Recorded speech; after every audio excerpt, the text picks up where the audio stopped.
और ओकरे जात में दीप छे छोटा सा, ओकरा एके झोंका में समाप्ति कर दिया। कमजोर है, शरीर में ताकत है तो सब से ले लेवे, आ ताकत खत्म भे गेले तो एगो चुट्टियों से डर लगा।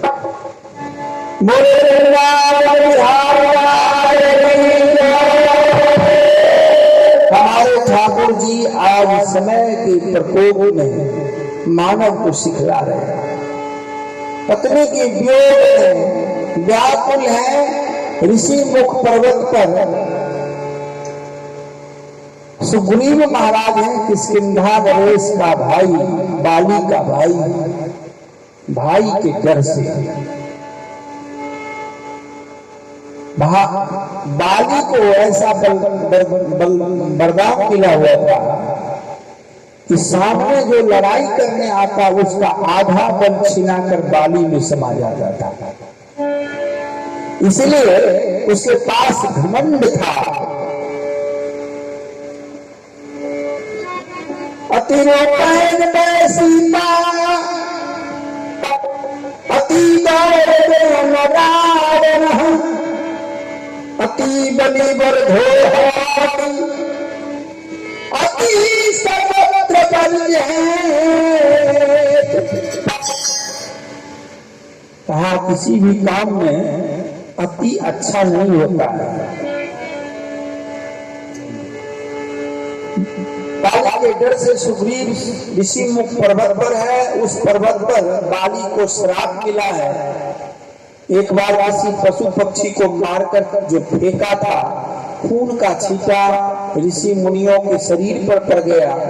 उन्होंने श्राप किया, वो पापी जो भी ये खून का छींटा इस पर्वत पर फेंका है, वो इस पर्वत पर जो ही आएगा वो मृत्यु को प्राप्त कर जाएगा। इसलिए जगह देखकर सुग्रीव ऋषि मुख पर्वत पर रह रहा है निर्भय होकर, लेकिन दुश्मनी है इसलिए बड़ा सावधान है। और उसी सुग्रीव के साथ हमारे महावीर स्वामी हनुमंत लाल जी हैं। भगवान रोते चिल्लाते जा रहे हैं, लेकिन कांधे पर धनुष बाण है, पीछे डोमे हैं, बहुत सारे बाण हैं। ये वेशभूषा जो देख रहे हैं पर्वत के सारे लोग, बांधरी सेना, तो आपस में विचार करते हैं कि भला बाली स्वयं नहीं आकर कोई दूसरा दुश्मन तो नहीं भेज रहा है सुग्रीव को मारने के लिए।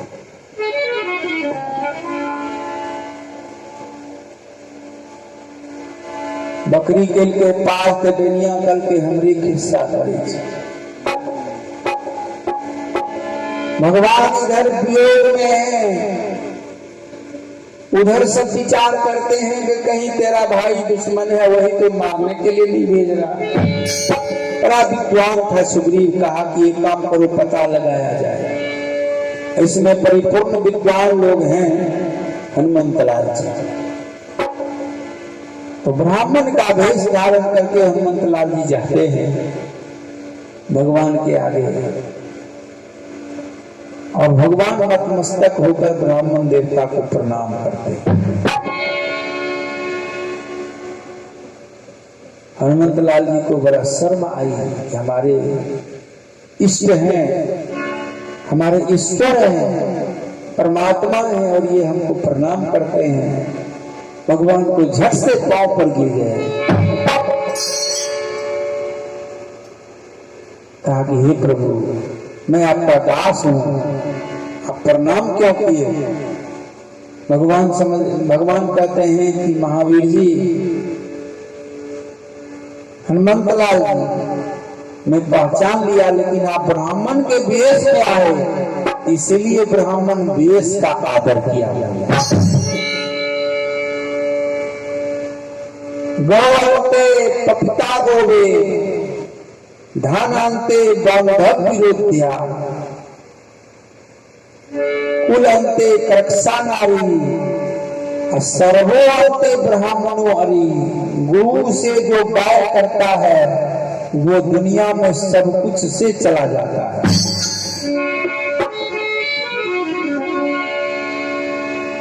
महावीर जी कहते हैं कि चलिए, किधर से आना हुआ? भगवान अपनी दुखड़ा सुनाते हैं। कहते मेरे स्वामी, मेरे राजा भी इसी दुख में घिरे हुए हैं। उनका भाई उनके पत्नी को हरण करके रख लिया, आपका भी पत्नी हरण हो गया। जो गति तेरा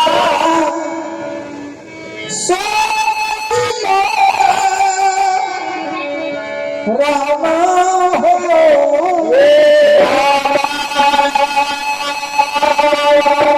बात मिलती है इसलिए सब गायक लोग ऐसा बोल देते हैं, लेकिन ये कथा कुंभज ऋषि के समुद्र सोखने का है।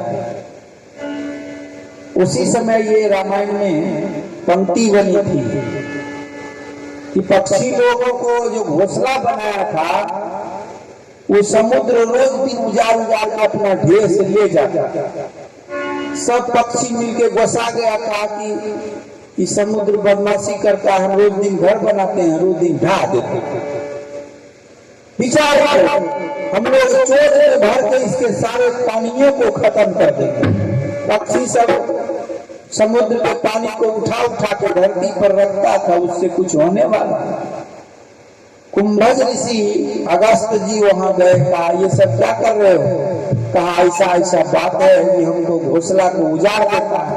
कहा ठहरो, हम उपाय करते हैं। कुंभज तपस्या करने बैठ गए, और तपस्या जब करने बैठ गए तो चुट्टा का मंडल, लोटा, सचकी जो भी था, पोथी पत्रा सब बगल में रख दिए।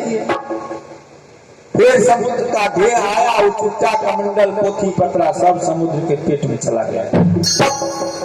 तपस्या जब टूटा तो कहते हैं कि पोथी पत्रा कौन लिया? कहा बाबा वह बाप से, वही का पंक्ति है जो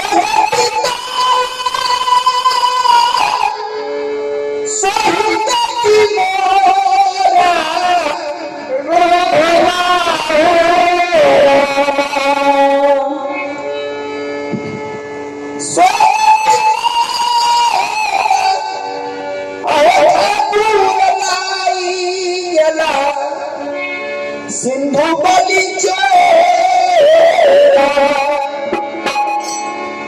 पोथी पत्रा वह रह गए। महावीर जी कहते हैं कि प्रभु आप दोनों भाई मेरे महाराज के पास चलिए। सुग्रीव राजा था, किष्किंधा था, लेकिन राज से बेराज उसका भाई कर दिया। मेरे कंधे पर बैठिए, आपको चलने में दिक्कत होगी। भगवान कहते नहीं, चलो ऐसे। कहा नहीं प्रभु, ये सेवक किस दिन काम आएगा? भगवान को दोनों भाई को दोनों कंधे पर बैठा था, उड़ा कर ले गए पर्वत के ऊपर। सुग्रीव के साथ मित्रता हुई भगवान को। जे मित्र दुख होई